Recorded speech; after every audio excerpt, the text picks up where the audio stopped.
जय श्री श्याम एवरीवन। आज हम करेंगे एक्सरसाइज 3.3 क्वेश्चन नंबर 3।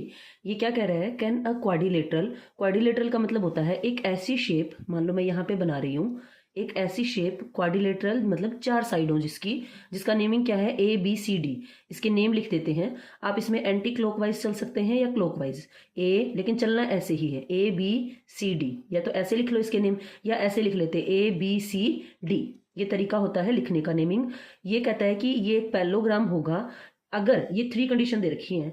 एक तो एंगल के बेस पे दे रखी है, एक साइड के बेस पे, एक फिर से एंगल के बेस पे। अब देखो पैलोग्राम को हम चूज क्या देखकर करते हैं, उसकी साइड्स देखते हैं। अगर अपोजिट साइड्स इक्वल है और पैरेलल है तो वो पैलोग्राम कहते हैं उसको। अगर उसके अपोजिट एंगल भी इक्वल हो और डायगोनल क्या करें, उसके बाइसेक्ट करें। हमारे पास में 3 प्रॉपर्टीज होती हैं, तो इसने अलग अलग 3 पार्ट बना दिए। क्या ऐसी सिचुएशन कहीं पे हो, मान लो सम 180 डिग्री हो रहा है, तो क्या पॉसिबल है कि वो एक पैलोग्राम हो? क्या इस साइड्स दे रखी हैं, फिर साइड बता रखी हैं।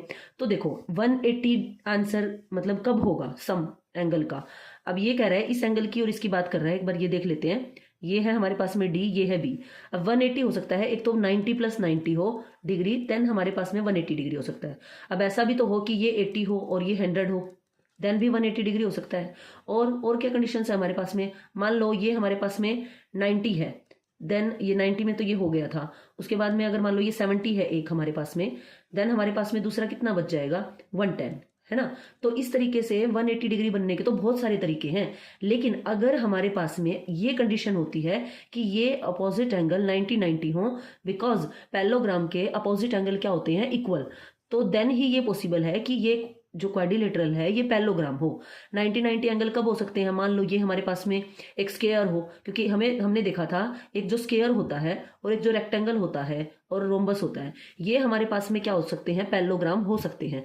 तो देन अगर ये स्क्वायर और रेक्टेंगल है, इसके तो सभी एंगल्स 90 डिग्री होते हैं, तो अपोजिट भी क्या होंगे, 90-90 होंगे। देन तो ये पॉसिबल है अगर दोनों 90-90 हो। अगर और कोई सिचुएशन आ जाए, बहुत सारे तरीकों से सम 180 डिग्री हो सकता है, देन ये पॉसिबल नहीं है। तो इसीलिए हम इसका आंसर लिखेंगे कैन बी किस बेस पे कह रखे हैं हम, इस बेस पे कह रहे हैं मान लो दोनों ही 90-90 डिग्री हो, बट लेकिन इसका अपोजिट क्या हो सकता है, बट नीड नॉट बी, लेकिन जरूरी नहीं है कि ऐसा हो। ठीक है, बी का मतलब होना, नीड नॉट मतलब जरूरी नहीं है, लेकिन मतलब अपोजिट सिचुएशन बताता है। आगे बढ़ते हैं सेकंड पार्ट के ऊपर। अब की बार इसने ले ली साइड्स, क्योंकि हमें पता है पैरेललोग्राम देखने के लिए उसकी साइड्स देखनी होती हैं, उसके एंगल्स देखने होते हैं और उसका डायगोनल देखना होता है। यहाँ पर इसने साइड्स ली हैं। कहता है एक, आप फिर से वही क्वाड्रिलेटरल है, मान लीजिए मैं ये बना लेती हूँ क्वाड्रिलेटरल कोई भी, देन इसका नेम है ABCD। अब ये क्या कहता है, AB, ये हमारे पास में 8 है। देन अब हमें पता है अगर ये पैरेललोग्राम होगा तो इसके अपोजिट ये वाला भी कितना होगा, 8 सेंटीमीटर। चलो जी, ये बात तो इसकी ठीक है, ये वाली बात तो। आगे बढ़ते हैं, लेकिन ये कहता है AD, ये हमारे पास में AD है, ये 4 सेंटीमीटर है, और जो BC है वो 4.4 सेंटीमीटर है। क्या ये पॉसिबल है, नॉट पॉसिबल। क्योंकि मतलब पॉसिबल तो है, लेकिन पैरेललोग्राम के लिए ये पॉसिबल नहीं है, क्योंकि पैरेललोग्राम में अपोजिट जो साइड्स होती हैं वो पैरेलल होती हैं और इक्वल होती हैं। तो हम क्या लिखेंगे यहाँ पर, हम लिखेंगे it is not possible because one pair of opposite side not equal, क्योंकि वन पेयर अपोजिट साइड्स का क्या है, इक्वल नहीं है।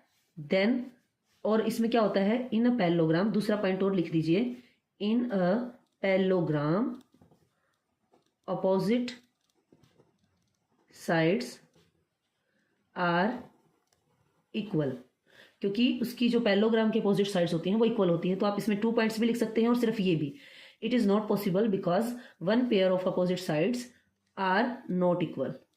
ठीक है, आगे बढ़ते हैं। नेक्स्ट हमारे पास में कहता है, अच्छा ऐसा हो सकता है क्या, एंगल A 70 डिग्री और C 65 डिग्री हो। फिर से हम वही क्वाड्रिलेटरल हमने बनाना है, और इस बार क्या कह रहा है, नेम वही है ABCD। अब हमें देखना है A और C कौन से एंगल बन रहे हैं, ये एंगल। देखो इनके नेम ऐसे क्यों ही लिखने हैं, क्योंकि अगर हम इनके नेम ऐसे नहीं लिखते ना, आगे पीछे लिखेंगे, तो वो अपोजिट एंगल नहीं बन रहे हैं, तो हमारा क्वेश्चन निकलेगा नहीं। ठीक है, तो एंगल A हमारे पास में है 70 डिग्री और C हमारे पास में 65 डिग्री। अरे ये क्या हो गया, पैरेललोग्राम तो क्या कहता है, मेरे तो अपोजिट एंगल क्या होते हैं, इक्वल होते हैं। तो हम कहेंगे ये क्वाड्रिलेटरल तो जो है हो सकता है, लेकिन ये क्या नहीं हो सकता, पैरेललोग्राम नहीं हो सकता। it could not be a parallelogram because in a parallelogram opposite angle are equal। तो ये पॉसिबल नहीं है। ये था आपका थर्ड क्वेश्चन। अभी करते हैं फोर्थ क्वेश्चन को। फोर्थ क्वेश्चन में क्या करना है, ड्रॉ अ रफ फिगर, एक रफ फिगर बनाओ ऑफ अ क्वाड्रिलेटरल, मतलब 4 साइड हो जिस फिगर की, that is not a parallelogram, जो पैरेललोग्राम ना हो, बट लेकिन क्या हो, has exactly 2 opposite angles of equal major, लेकिन जिसका सिर्फ एक अपोजिट एंगल का जो पेयर है वो क्या रहे, इक्वल रहे। ठीक है, हैज एग्जैक्टली 2 अपोजिट एंगल्स, मतलब 2 का मतलब पेयर हो गया ना, 2 का मतलब पेयर होता है, एंगल ऑफ इक्वल मेजर। तो देखिए ऐसा फिगर हमारे पास में, देखो स्क्वायर तो नहीं है, स्क्वायर की तो सभी साइड्स इक्वल होते हैं, सभी एंगल्स इक्वल होते हैं। इसने क्या कहा, सिर्फ 2 अपोजिट एंगल इक्वल होने चाहिए। देन हमारे पास में रेक्टेंगल भी नहीं है, उसके भी सभी एंगल्स इक्वल होते हैं। देन स्क्वायर रिजेक्ट हो गया हमारे पास में, रेक्टेंगल रिजेक्ट हो गया, पैरेललोग्राम हमने बनाना नहीं है तो पैरेललोग्राम भी रिजेक्ट हो गया। उसके बाद में हमारे पास में फिगर कौन सा बचा जिसकी हमें नॉलेज है, रोम्बस। रोम्बस में अंदर भी क्या होते हैं, अपोजिट एंगल इक्वल होते हैं। तो देन अब हमने देखना क्या है, हमारे पास में बचा काइट। काइट के अंदर क्या होता है, जो हमारे पास में साथ लगती 2 साइड्स होती हैं, ये क्या होती हैं, इक्वल। मैंने यहां पर लिखा है इसकी प्रॉपर्टीज काइट की, 2 distinct consecutive pair of sides of equal length, मतलब ये जो साथ लगती है, जो ये वाली, जो यहाँ वाली, ये इक्वल रहेंगी, ये इक्वल नहीं मिलेंगी, ये और ये इक्वल है, ये साइड और ये साइड इक्वल है। देन दूसरा क्या होता है, इसके हमारे पास में 1 pair of opposite angle equal होता है, मतलब ये वाला एंगल इस वाले एंगल के इक्वल रहेगा। ठीक है, और इसके डायगोनल की हमें नीड नहीं है, इसके जो डायगोनल होते हैं उसमें से एक डायगोनल तो बाइसेक्ट होता है और यहाँ पे 90 डिग्री का एंगल बनता है। ठीक है, अब हमें दिख रहा है ये वाला तो बड़ा है इधर और ये छोटा है, तो ये तो बाइसेक्ट नहीं कर रहा। बाइसेक्ट का मतलब क्या होता है, 2 इक्वल पार्ट में बांटना, और ये दिख रहा है हमें कि ये इक्वल पार्ट में डिवाइड हो रहा है इधर और इधर। ये तो थी काइट की प्रॉपर्टीज। तो ऐसा फिगर क्या हो सकता है, तो ये हो सकता है हमारे पास में काइट। तो हम लिखेंगे ये हमारे पास में है अपोजिट एंगल इन इक्वल, ये लाइन हम इसमें लिख देंगे क्योंकि इसे यही चाहिए थी।